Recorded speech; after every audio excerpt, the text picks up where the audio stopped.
Salı 11 salı bir haber o. Hadisə vallahi mən işdən gəlmişəm, eşitmişəm, indi gəlmişəm bura. Bilmirəm nə ayrıblar, nə ediblər o deyəmərəm yalanla. Bir il. Var idi. Yox, yox. Güdədir kəndində. Bir yerdə yaşayırdıq əvvəldən, sonradan Ayrıldı. mən dediğim valla hər ailədə söz söhbət olur. Amma durum yalandan deyim, yalançı olaram. Görməmişəm. Valla bugün indi bilmişəm mən də.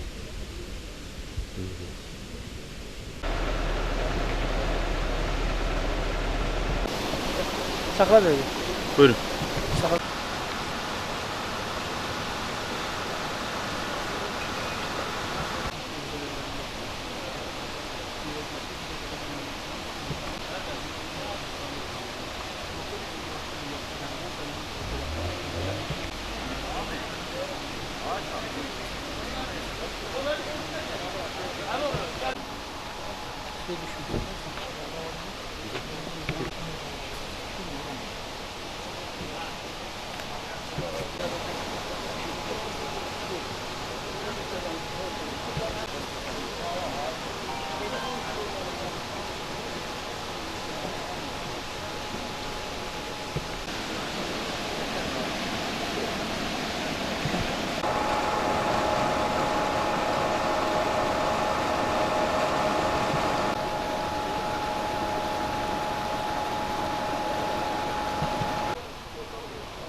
Bu istiqamətdən tapıldı.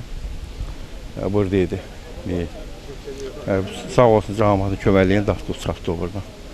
Allaha and olsun. Mən ayrı olam. Mən zəng elə gəzdirə yatmışdım baxışdı, işdən gəlib yatmışdım. Gəldim deyirlər beləncik. Allah heç kimə göstərməsin. Senin ne olsun? Böyük qardaşım. Oğlanım.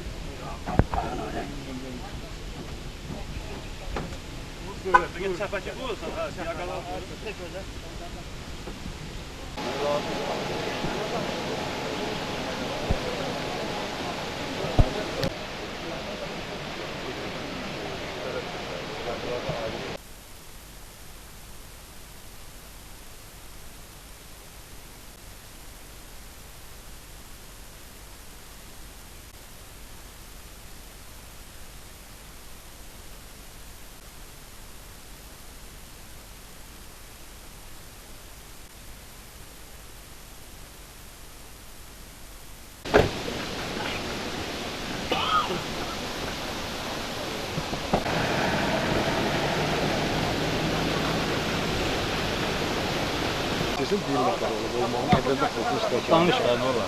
Bak. Girerdim. Ümmet üstünden biraz mantığı. Sizde ne olur?